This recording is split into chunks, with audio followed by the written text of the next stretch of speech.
un fils qui naît d'un père trisomique Jadisa est une personne extraordinaire.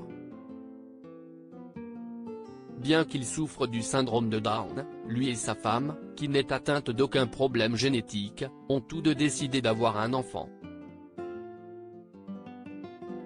Ils eurent un fils en bonne santé, qu'il nommèrent Sadé. Il est maintenant adulte et exerce le métier de dentiste. La vie de famille Sadé se souvient de son enfance avec beaucoup d'émotion. Ses parents ont pris soin de lui et lui ont donné tout leur amour.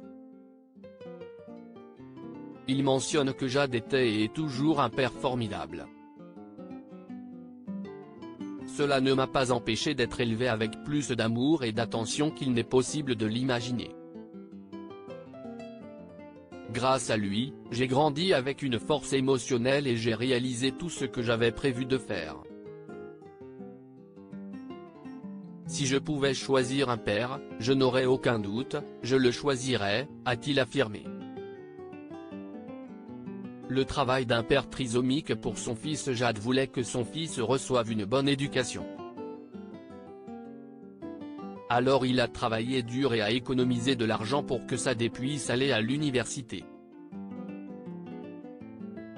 Son engagement et son dévouement ont permis à son fils d'atteindre ses objectifs. Sadé est devenu un dentiste reconnu en Syrie. Il a toujours été inspiré par son père extraordinaire. Un couple compatible. Jad a toujours soutenu son fils dans tous les domaines, financiers, psychologiques. Malgré sa maladie, le syndrome de Down, il a continué d'avancer et a brisé tous les stéréotypes. De plus, il est heureux avec sa femme.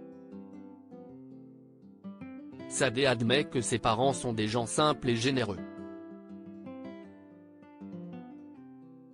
Ils connaissent parfaitement les besoins de chacun, et forment toujours un couple complice. Mythe sur le syndrome de Down. Il y a des décennies, on estimait que l'espérance de vie des personnes atteintes du syndrome de Down n'était que de 25 ans. Cependant, à l'heure actuelle, ce nombre est passé à environ 60 années. L'espérance de vie des personnes atteintes de cette maladie est passée de 25 ans, dans les années 1980, à 60 ans aujourd'hui. Ils parviennent à travailler et à vivre de manière indépendante, beaucoup d'entre eux étudient à l'université et beaucoup se marient, explique le National Down Syndrome Congress, NDSC. On pense également que toutes les personnes atteintes de cette maladie sont stériles, ce qui n'est pas vrai. Des études suggèrent que la moitié des femmes atteintes de trisomie 21 peuvent tomber enceintes. Dans le cas des hommes, 20% ont cette possibilité.